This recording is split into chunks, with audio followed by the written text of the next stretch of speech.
자, 안녕하세요. 자연수입니다. 오늘 말씀드릴 내용은 부처님의 깨달음 열반에 대한 이야기 해드리려고 합니다. 부처님의 깨달음은 도대체 무엇이었을까에 대한 것들은 불교적으로 굉장히 큰 화두거든요. 그것에 대해서 밀도 있게 답하는 경전이 열반경입니다.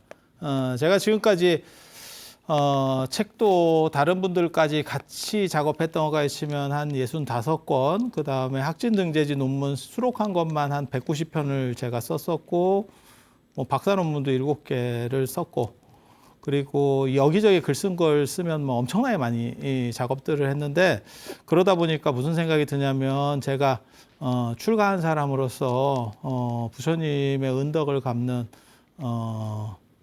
최소한의 행동을 좀 하고 죽었으면 좋겠다라고 해서 경전들을 한번 정리했으면 한다라고 하는 그런 원력을 한번 세웠었어요. 어떻게 보면 장한 원력이고 어떻게 보면 참 가시밭길 같은, 경전은 잘 팔리지 않습니다. 그래서 그렇게 해서 원래는 반야심경을 처음으로 하려고 했었어요. 그러니까 어떤 경전들을 하고 싶었냐면 대승경전에 4가지 큰 경전이 있어요. 그거는 이제 반야부 600대반야경이라고 하는 반야부 경전, 그 다음에 화엄경, 법화경, 열반경입니다. 이게 어떻게 보면 대승경전의 사천왕이라고 보시면 돼요. 이 4가지인데 반야부는 너무 양이 많기 때문에 그걸 다 어떻게 정리한다는 게 굉장히 어렵고, 그래서 반야심경하고 금강경을 하고, 그리고 화엄경, 법화경, 열반경을 하고, 그래서 선을 하나 안 해야겠나 싶어서 6조단경을 하려고 그렇게 해서 총 5권을 기획을 했습니다. 그리고 반야심경을 써서 출판사에 먼저 줬고요. 그랬는데 누군가 저한테 자꾸 열반경을 하라고 압력을 끊임없이 넣어서, 그래서 열반경을 먼저 만들게 됐고, 열반경 책이 없었어요. 우리나라에 마땅한 책이 없어요. 그래서 이게 참 생각보다 고생스러운 작업이었습니다. 그러니까 금강경을 한다거나 화엄경을 한다거나 법화경을 하면 그것들은 책이 있기 때문에 여기저기서 이렇게 쭉쭉쭉 하면서 정리를 하면 돼요. 제 관점을 가지고 정리하면 돼요. 그리고 저도 내용들도 어느 정도 이상 아는 거고. 근데 열반경은 사실 중요한 경전이긴 하지만 개인적으로는 제가 고등학교 때 열반경 읽은 거 외에는 딱히 없어요. 그때 경전이 한글대장경 쪽 역경원에서 번역된 게 있었고, 그 다음에 일본 사람이 쓴 게 번역된 책이 있었어요. 열반경의 세계인가. 그래서 그런 거 외에 본 적도 없었고, 그래서 완전히 새로운 작업들을 해야 됐었고, 생각보다 어려웠습니다. 그리고 번역 작업을 해야 되느냐라는 생각을 했을 때 번역이 필요가 없어요, 지금 시대에는. 왜냐하면 인터넷으로 들어가 보면 모든 한글 번역이 경전 어지간한 거는 다 나옵니다. 그리고 그걸 오려 붙일 수 있게까지 다 돼 있어요. 그런 정도 시스템. 그게 어딥니까? 이렇게 물어보시는 분들이 있거든요. 알아서 찾아. 그 정도 못 찾을 정도면 방법이 없습니다. 그러니까 뭐하고 똑같은 거냐면, 인터넷으로 사면 내일 배송돼요. 그러면 그게 어딥니까? 야, 그거를 굳이 꼭. 그래서 지금은 현재 그런 식 상황이라서 이 경전들을 단순히 번역하는, 그러니까 저희 선배 세대들은 그 역할들을 하신 거예요. 그리고 그렇게 하신 어른들 중에서 가장 어떻게 보면 획을 그었던 어른이 제가 메시고 있는 탄원호 스님입니다. 오대산의 탄원호 스님이 그때 한문 전용에서 한글로 급격하게 한국 사회들이 바뀌었거든요. 그때 무슨 일이 벌어지냐면 한글로 바뀌니까 이제 누군가는 그걸 번역을 해줘야 되는데, 그래서 스님들이 공부하는 모든 교재를 전부 다 그 어른이 이제 번역을 하신 거죠. 필생의 작업으로 번역을 하신 거고, 그 뒤로도 이제 탄원호 스님 어떻게 보면 가장 걸출한 제자인 무빈호 스님께서 그걸 이어서 좀 더 현대적 한글로 번역을 또 하시는 거고, 그래서 번역본은 여러 종류들이 많이 있어요. 그리고 그게 인터넷에서 다 풀려 있기 때문에 그냥 오려붙이기까지 가능한, 그냥 보는 정도가 아니고, 그래서 저는 이 내용과 관련된 것들을 정리해 줘야겠다라는 생각을 했습니다. 그래서 열반경만 가지고도 이게 원래는 40권짜리입니다. 그래서 번역을 안 한 이유도 있어요, 사실. 힘들어. 힘들어. 그래서 지금은 번역의 시대는 이미 한 단계를 넘었다라고 생각을 해서 그 내용적인 부분들을 어떻게 정리해주고 어떻게 알아듣게 해줄 것인가, 라고 하는 게 초점이었고, 열반이라고 하는 것은 부처님의 깨달음이 열반입니다. 그러니까 불교의 목적이 열반이에요. 죽음 아닙니까? 이렇게 생각하시는 분도 있거든요. 열반하면 큰 스님 열반하셨다 이러면 돌아가시는 거 아닙니까? 불교는 육체가 사라질 때 완전한 깨달음을 얻습니다. 그렇기 때문에 열반이야말로 가장 중요한 깨달음의 완성이다라고 하는 거고, 그걸 이제 부처님이 35세 때 보리수 아래에서 깨달음을 얻으신 거는 유여열반, 아직 남음이 있는 열반, 어떻게 보면 약간 미진한 열반, 그리고 80세에 돌아가실 때 드는 열반이 무여열반, 완전한 열반. 그래서 그걸 반열반이라고 합니다. 완전한 열반. 그래서 불교의 목적은 사실 그 열반에 있어요. 그래서 불기의 기점도 부처님이 돌아가신 걸 기점으로 해서 잡는 거예요. 만약에 부처님께서 깨달으신 게 핵심 포인트라면 35세 때를 기준으로 불기를 잡았어야 될 거예요. 근데 돌아가셨을 때를 기준점으로 왜 잡느냐? 그거는 열반이 그만큼 중요하기 때문에. 그래서 열반경이야말로 어떻게 보면 부처님의 가장 중요한 뜻을 철학적으로 내포하고 있는 경전. 이게 두 종류가 있습니다. 그러니까 초기 불교에서부터 나오는 8종의 열반경이라고 그래서 앞으로 이제 그런 이야기들을 계속 해드릴 거예요.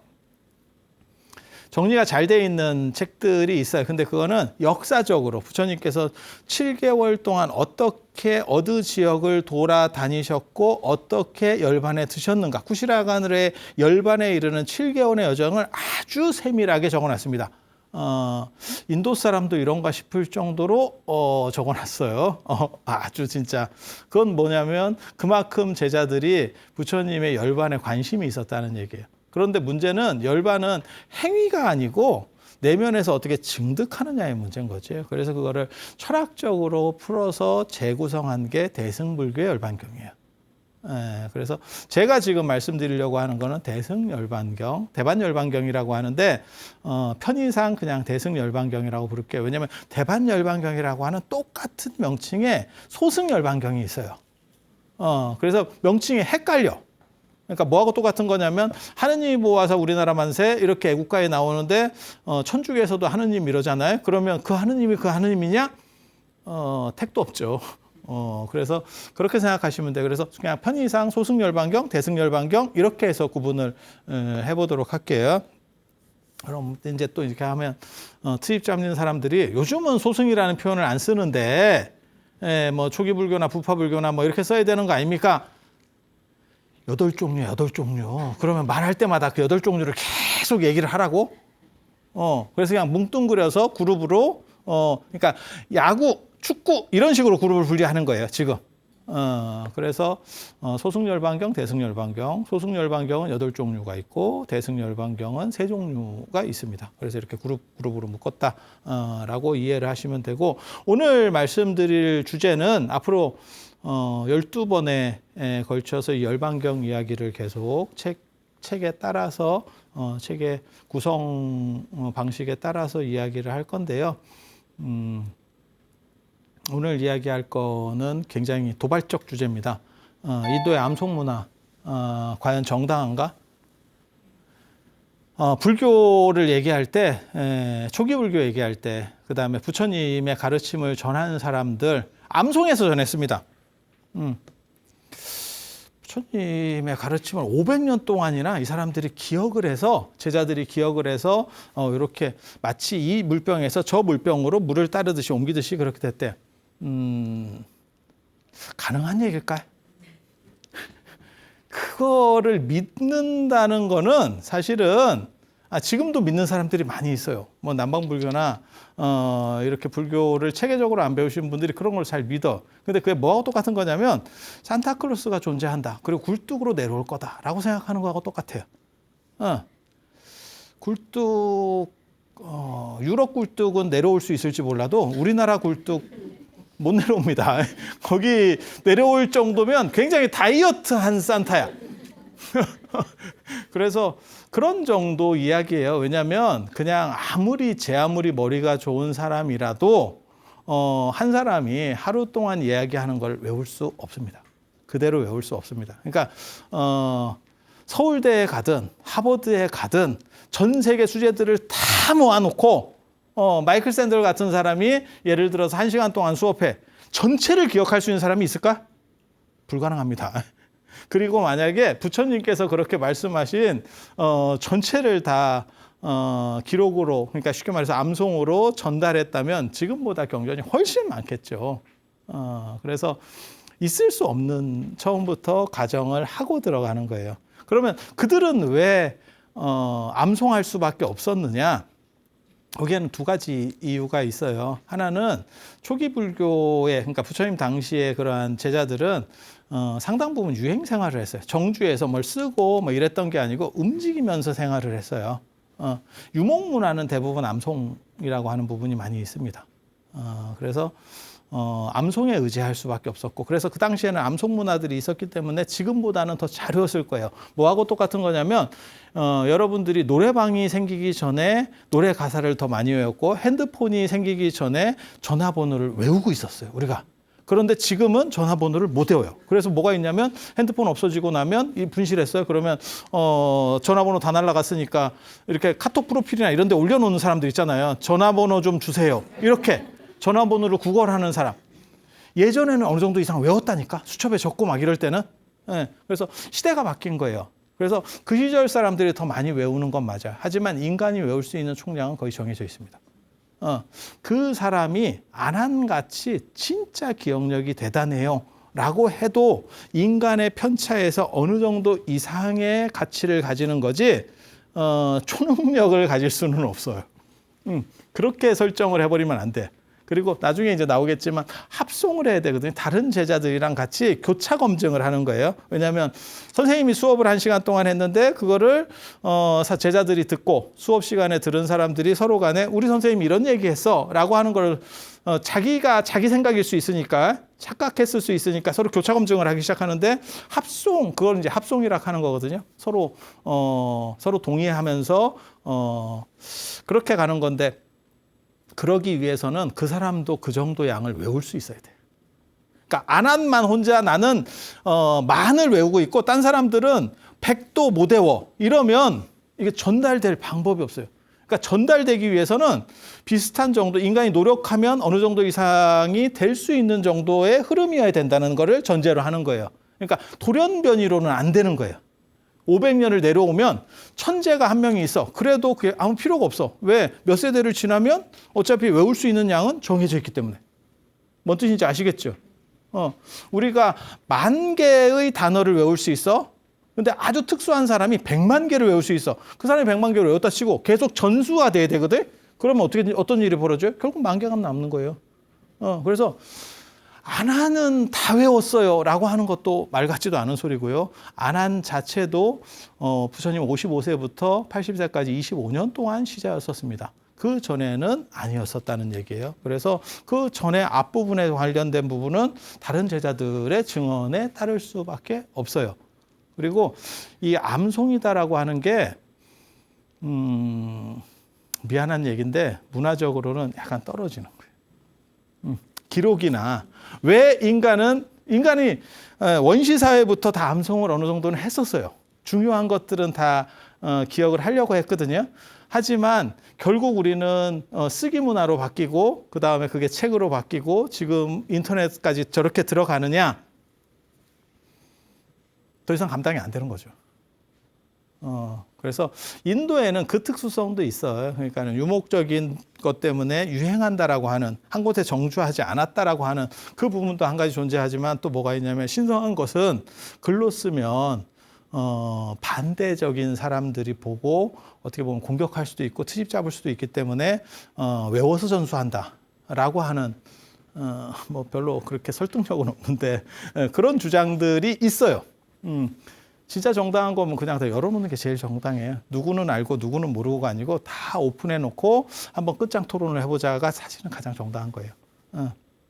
그래서 동아시아 같이 통판으로 책을 찍는 게 사실 굉장히 중요한 거예요. 거기에는 오자가 생기면 이게 어떻게 오자가 샜다라는 걸 알 수 있지. 그러니까 예를 들어서 제가 지금 책을 냈는데 이게 뭐 한 4쇄 정도 찍었을 거예요, 지금까지. 그런데 이게 찍을 때 처음 찍고 나면 오자 교정을 합니다. 아무리 눈을 빠지게 봐도 거의 한 6차, 7차 교정을 보거든요. 제가 보느냐? 그건 아니고요. 출판사랑 그다음에 제 지인이 또 봐주시는 분이 있어요. 그래서 이렇게 열심히 봐도 오자는 계속 책이 찍혀 나오면 오자는 생겨. 그래서 그게 나오면 나중에 이제 쇠를 거듭할 때마다 좀씩 수정이 돼요. 그러면 첫 번째 판하고 두 번째 판, 재판, 3판 이렇게 보면 얘네가 오자를 뭘 고쳤구나. 어떤 경우는 내용을 고치는 경우도 있습니다. 내가 그 생각을 잘못해가지고 그렇게 썼는데 이게 좀 안 맞는 것 같아. 이렇게 해서 고치는 경우도 있고 용어를 나는 이 용어라고 썼는데 사람들이 자꾸 트집을 잡는 경우들이 있어요. 제가 쓰는 표현 중에 하나가 뭐냐면 불교 중국이라는 표현이 있어요. 불교 중국 이러면 그게 무슨 뜻이냐면 인도에서 불교가 유행하던 핵심 지역이라는 뜻입니다. 그런 용어로 쓰는 거거든요. 근데 보통 사람들이 불교 중국 이러면 중국인가? 이렇게 생각을 한다고. 중국이 있으니까 그 생각을 하는 거예요. 그래서 여기서는 아예 좀 더 구체적인 용어로다가 바꿔줬어요. 그런 식의 작업들이 이루어지고 그러니까 뭘 바꿨는지를 알 수 있지. 암송은요. 안 됩니다. 순식간에 바뀝니다. 순식간에 바뀌어. 그 사람이 어디까지 바꿨는지를 판단할 수 없어요. 그리고 인도 문화권에서는 자기가 외운 걸 가지고 나중에 책을 쓰거든요. 기원전 1세기에 알루비아라 사원, 스리랑카의 알루비아라 사원부터 이제 글로 문자로 쓰기 시작하는데 그거를 자기가 암송한 걸 가지고 책을 만들어요. 그러니까 이게 필기입니다. 인쇄는요, 한 번 찍을 때 뭐 100개가 찍혀, 1000개가 찍혀. 한 번 내가 쓴 글이라도 한 번 밖으로 나가면 내가 회수할 수 없습니다. 근데 손으로 쓰잖아? 매번 좀씩 다르게 쓸 수 있다. 그리고 이게 의도해서 다를 수도 있고 의도하지 않고도 달라질 수 있어요. 인간은 생각보다 착각을 많이 하고 뇌가 그런 착각 현상을 굉장히 잘 일으킵니다. 여러분은 그런 경우 없습니까? 살면서 저는 더 그런 것 같아. 제가 이런 거 녹화하면 사실 그걸 처음 알게 됐는데 단어나 인명을 얘기를 하는데 나는 내 머릿속으로는 이 사람을 떠올리는 거야. 그러니까 예를 들면 나는 박정희 대통령을 떠올리는 거야. 근데 입으로는 전두환 대통령이 나오는 거야. 그런데 나는 박정희 대통령을 생각하고 있었기 때문에 내가 틀렸다는 생각이 없어. 그런데 찍어놓고 보니까 다른 사람이 왜 잘못 말했어요? 라고 하면 내가 그걸 왜 몰라? 내가 박정희 대통령 때도 살았고, 나 막 90년대생인데. 박정희 대통령 때 살았고, 전두환 대통령 때 살았는데 내가 그분들을 모르는 것도 아닌데 왜 내가 그런 걸 착각하겠어? 라고 하는데 다시 보면 실제로 제가 착각을 하고 있어요. 그리고 이렇게 착각하는 거는 교정이 안 돼. 그래서 예전에 그런 경우들 많이 있었어요. 약속 정해놓고 서로 딴소리 하는 경우. 그게 그 사람이 불리해서 속이는 경우도 있지만 진짜 자기는 그렇게 생각하는 경우들이 있다니까. 근데 그게 이제 요즘은 영상이 많이 찍히고 그다음에 뭐가 있냐면 핸드폰 같은 경우는 삼성 갤럭시는 자동 녹음 기능이 그걸 다 해결해 줬죠. 그래서 저도 그렇게 얘기해요. 뭐 서로 얘기가 다르면 그럼 그때 그 통화 내용을 불러서 확인해 봅시다. 이렇게. 그럼 경기 끝이에요. 경기 끝이에요. 그래서 암송 문화라고 하는 거는 굉장히 부적절하고 불투명할 수밖에 없어요. 그리고 또 뭐가 있냐면 암송을 듣는 사람이 전체를 다 외우는 게 아니고 자기가 인상 깊은 것만 외워. 그러니까 경전이라고 하는 건 결국 뭐냐면 공부 잘하는 사람의 썽어리예요.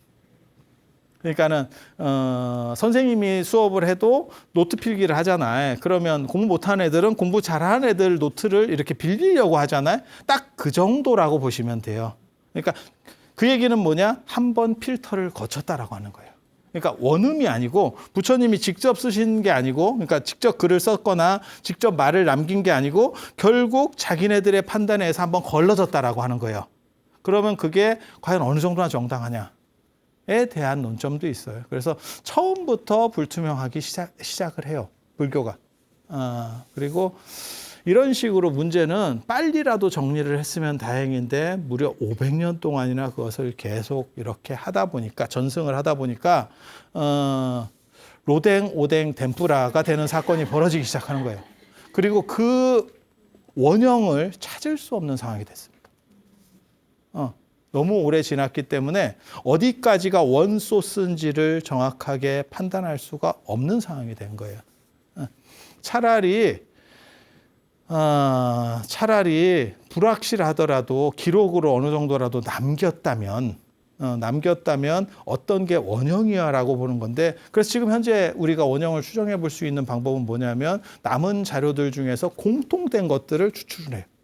그렇게 해서 공통분모를 뽑아서 이것은 원형일 것이다, 이렇게 추정을 하거든요. 그리고 그렇게 암송문화의 결과가 지금 현재 남아있는 게 경장과 율장, 논장은 나중에 경이나 율을 주석하는 거거든요. 내용을 잘 모르니까 이렇게 설명을 해주는 거거든요. 그래서 그건 당연히 뒤에 나오는 거고, 경율은 부처님 당대부터 있었던 거예요. 그래서 경장이 당연히 빠르고요. 율장은 부처님 깨달음을 얻으시고 뭐 6년 뒤, 7년 뒤 약간씩 기록들이 달라요. 그럴 때부터 시작이 되는 거기 때문에 그때 우대나 비구, 그때 음계를 범하면서 이제 시작이 되거든요. 수제나 비구가 음계를 범하면서 시작이 되는 그런 사건에 시작이 돼서 명확한 시점 자체가 있어요. 근데 율장마다 좀씩 얘기가 달라. 그 시점이 언제였느냐에 대해서. 근데 경이라고 하는 거는 부처님이 깨닫고 나서 불교가 성립된 뒤부터면 오비구부터 경이 시작됐다라고 볼 수 있는 거고, 그리고 그 이전으로 가면 뭐 우파카를 만났거나 제위파리를 만났거나 라고 하는 데서부터 경이라고 볼 수가 있는 거예요. 그러니까 경이 먼저 만들어지고 당연히 율이에요.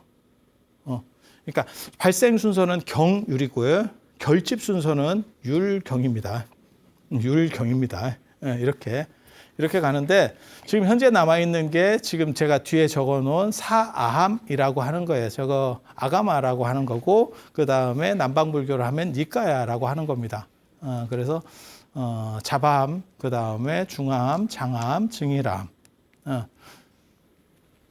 이게 이제 니까야로는 쌍유따, 마치마티가, 앙구따라 이렇게 되는데, 경전이 몇 개냐면 50권, 60권, 22권, 뭐 51권 이러는데, 이거 권수는 별로 중요하지 않고요. 거기에 수록된 게 1362권, 이 경 굉장히 많은 거예요. 그 다음에 222, 30, 471. 잡아함이라고 하는 거는 이게 상부 경전인데, 요게 이제 잡대다라고 하는 거예요. 단편들. 그래서 이렇게 많은 거예요. 분량은 자바함, 중아함, 증일함이 거의 분량이 비슷합니다. 총 분량은. 그런데도 불구하고 이 경전수가 많다는 얘기는 짧은 게 많이 들어갔구나. 장아함은 30권밖에 경전이 30개밖에 수록이 안 됐어. 긴 거구나. 그래서 길이에요. 잡은 자잘하다. 그 다음에 중은 조금 중간, 장은 길다.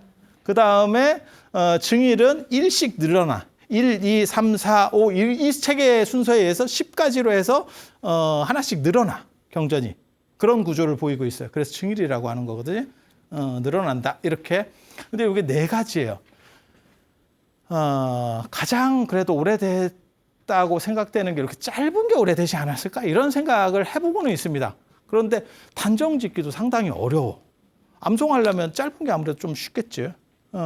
그런데 저 패턴이 4가지나 나온다는 거죠.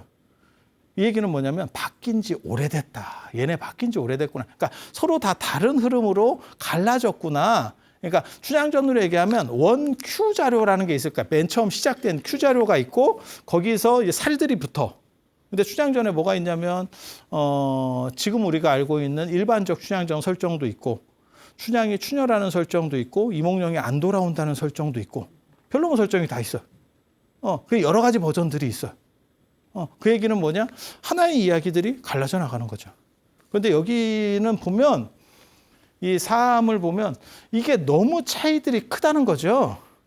그러니까 Q 자료로부터 상당히 멀리 떨어졌구나, 많이 변했구나라는 걸 알 수 있어요. 그래서 아함이나 니까야는 굉장히 어떻게 보면 오래된 겁니까?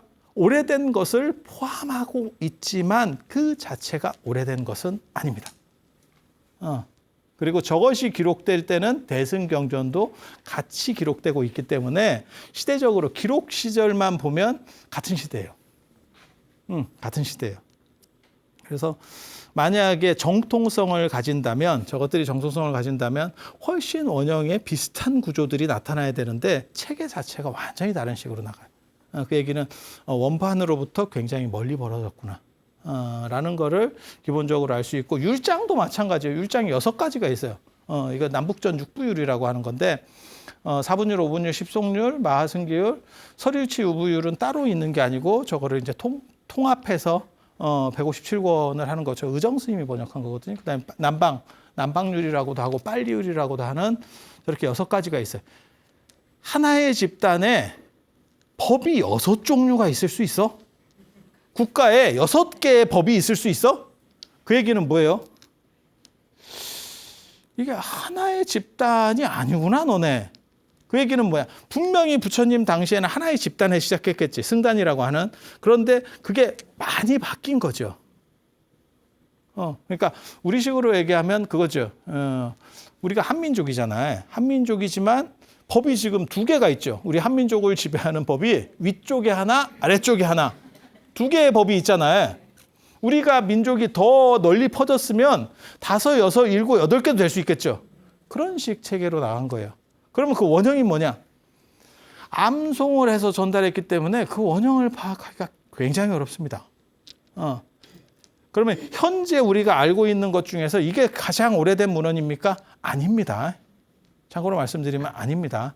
지금 모든 불교학자들이 가장 오래됐다라고 생각하는 문헌은 율장의 건도부라고 하는 게 있어요. 22건도부라고 하는 게 있는데 그 건도부 부분이 가장 오래됐을 거다라고 추정을 해요. 그리고 그건 맞는 얘기일 거예요. 율장은 법과 관련되기 때문에 조금이라도 내가 잘 모르면 손해를 봐.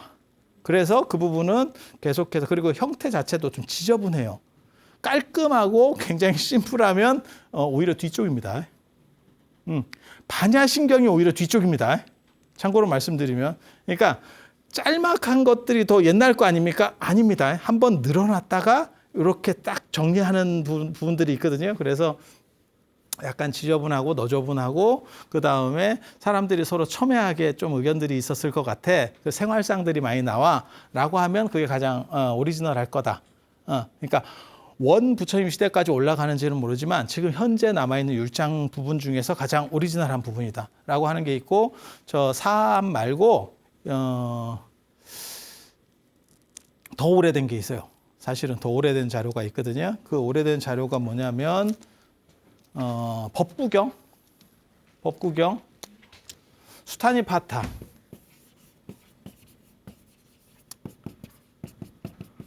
수타니파타예요.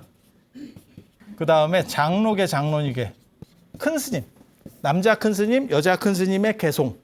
그 다음에 법구경은 대충 아시는 거고, 수타니파타를 경집, 경전들을 모아놓은 거예요 라고 하는데, 저 세 문헌의 특징이 뭐냐면 개송으로 되어 있습니다. 개송으로. 그래서 나중에 대승경전에서도 이 사구계라도 외우면 이 개송 얘기가 계속 나오거든요. 왜냐하면 옛날에는 외웠기 때문에 외우다 보면 그냥 서술형 문장보다는 이렇게 개송같이 운율이 있는 게 좋아.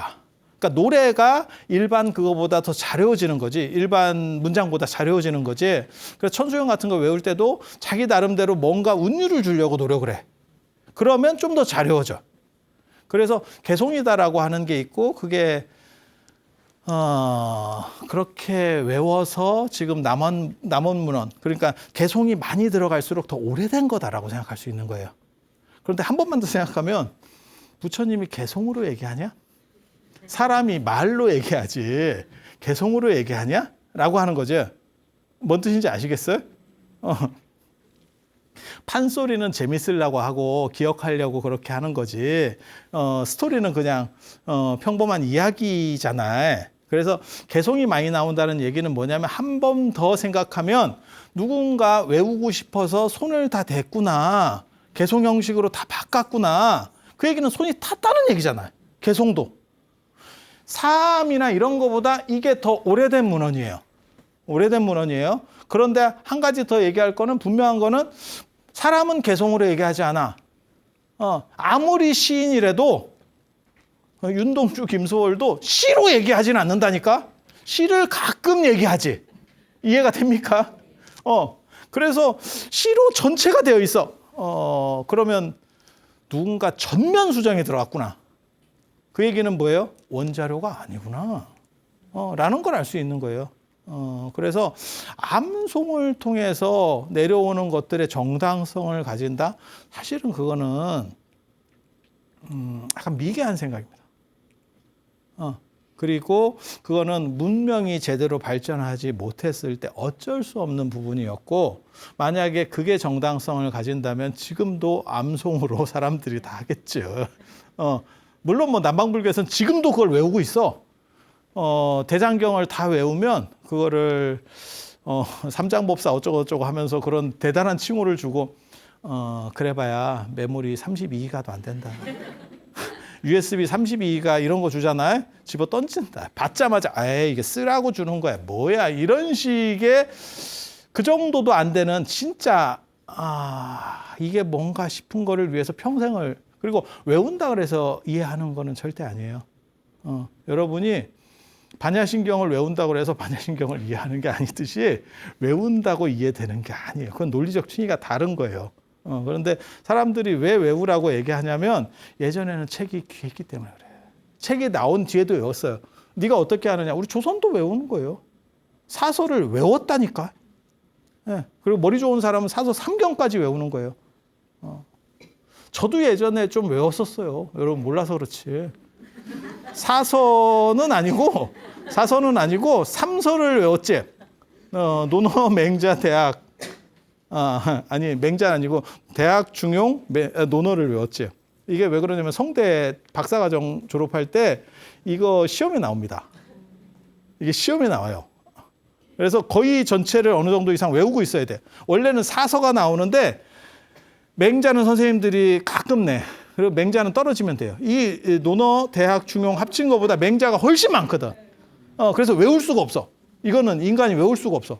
그래서 그거는 안 돼. 그래서 유동학부 학생들이 대부분 이렇게 조그만 포켓 사서가 있어요. 그걸 가지고 다니면서 지하철이나 이런 데서 이렇게 봐요. 거의 100% 외우는 건 아니고 거의 숙지 상태 비슷하게 됩니다. 그러면 시험 나오면 다다다 쓰는 거예요. 그렇게 안 하면 졸업을 안 시키는 걸 어떻게 해. 졸업하고 싶으면 외워야지. 지금 같으면 졸업 못했지. 지금 같으면 졸업 못했지. 그래서 암송이다라고 하는 거는 그리 귀할 때, 책이 귀하고 이럴 때 그런 특수적인 문화고, 책이 있으면 책이 당연히 나온 거고, 그 다음에 인쇄가 당연히 나온 거예요. 인쇄가 당연히 나온 거예요. 그러면 암송 문화가 미개하기만 하냐? 그거는 아니에요. 왜? 시대가 변하거든요. 시대가 변하거든요. 책은 안 변합니다. 암송한 건 자기가 유도리만 있으면 이렇게 변형시켜서 전수가 가능해요. 그러니까 예를 들어서 부처님께서 예를 들어서 뭐 안경 이런 거 얘기한 적이 없죠. 당연히. 그런데 안경 쓰는 게 죄인가? 라고 사람들이 물어보면 어른 앞에서는 안경을 쓰면 안 돼요, 원래. 그래서 예전에는 제사상 앞에서도 안경을 벗어놨었고, 임금 앞에서는 안경 쓰면 안 되고, 어른한테 인사할 때는 안경을 벗고 인사를 하고 이랬었어요. 여러분 세대 때.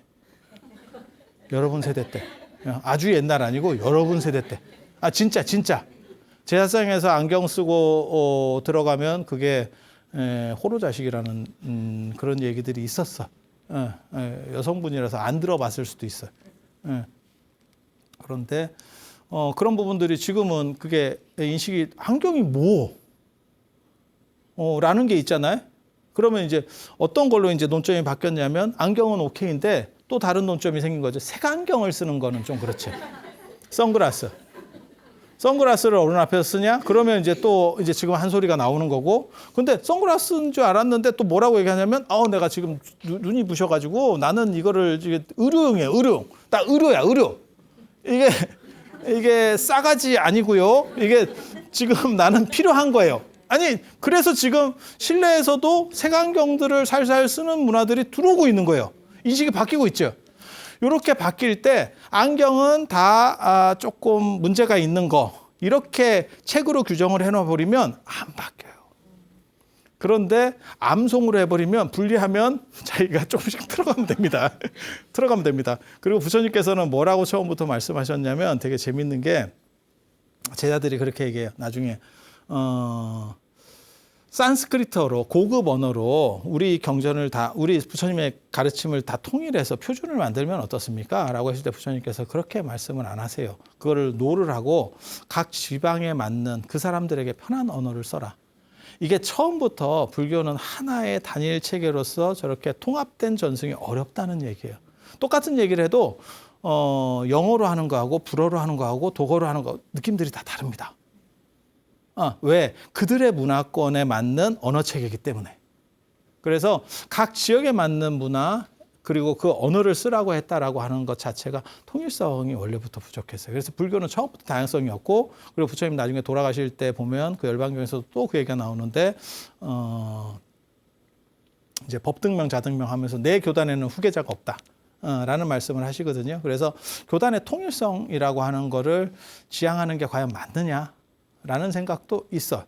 그런데 경전을 만들 때는 어떤 표준을 아무튼 잡기는 잡아야 돼. 근데 처음부터 그거는 혼란스러웠었고, 처음부터 정해진 게 딱 있었느냐. 1차 결집, 2차 결집 뭐 이런 게 있었다던데요. 진짜로 있었는지 정확하게 잘 모릅니다.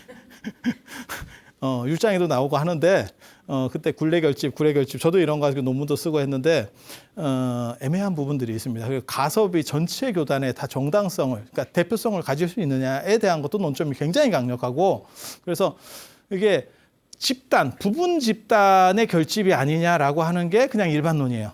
그러니까 전체 통합이 아니고, 그러니까 우리식으로 말하면 선거를 해서 리더를 뽑았어. 그런데 전체 국민이 투표한 게 아니고 제주도만. 그러면 도지사 아니냐? 이제 대통령을 뽑은 게 아니고 너네는 도지사를 뽑은 거 아니냐? 이런 생각이 드는 거지. 그러니까 그 집단의 룰 아니었냐? 라는 생각들이 있는 거예요. 그래서 처음부터 불교는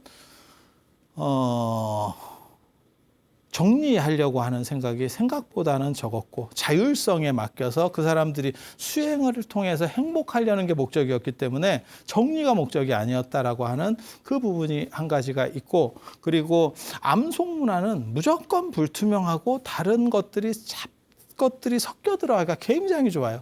그래서 이게 하나로 통일되기 굉장히 어려운 조건이 처음부터 존재했었다. 그리고 불교는 왜 그런 조건, 애매한 조건들을 많이 만들어내느냐? 네가 수행을 통해서 행복하면 되는 거지 집단을 만들려고 하지 않았기 때문에.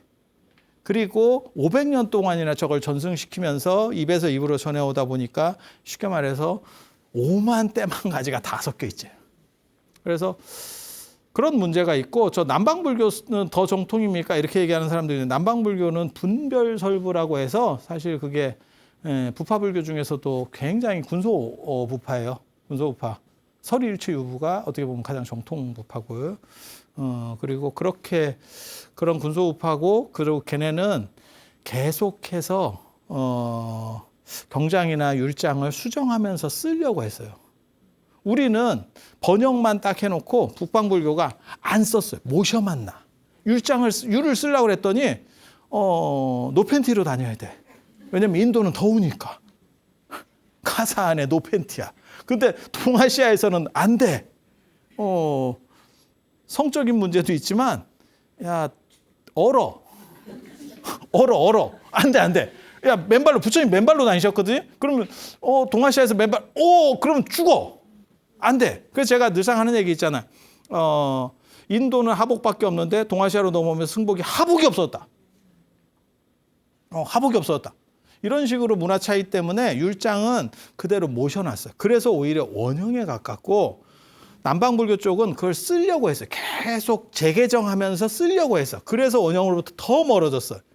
단 번역 차이에서 남방불교의 빨리 언어라고 하는 거는 조금 인접 언어예요. 인도하고 인접 언어. 그래서 유사성에서, 그러니까 번역어의 오류가 상대적으로 적고, 한자는 이게 굉장히 특수한 언어예요.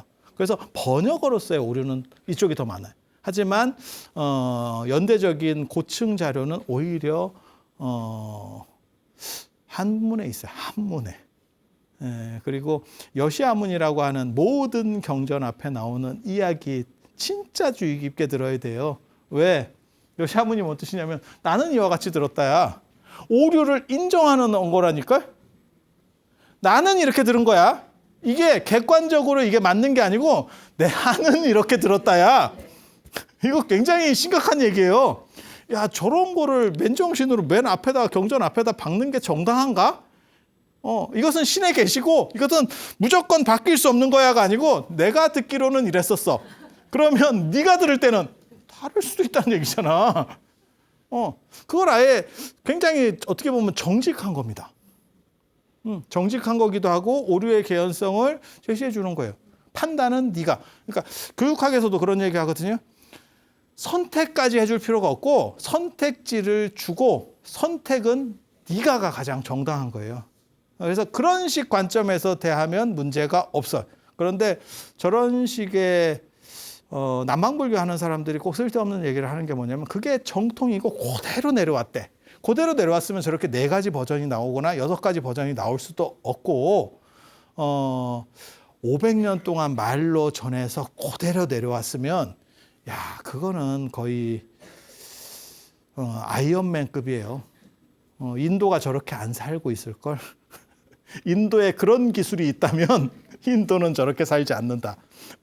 남방불교가 그걸 믿고 있기 때문에 내가 늘상 하는 얘기거든요. 너네는 발전하지 못한다.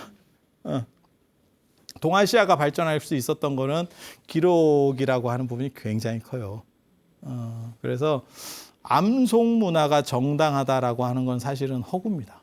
그리고 학문적으로는 그냥 처음부터 저건 넌센스예요.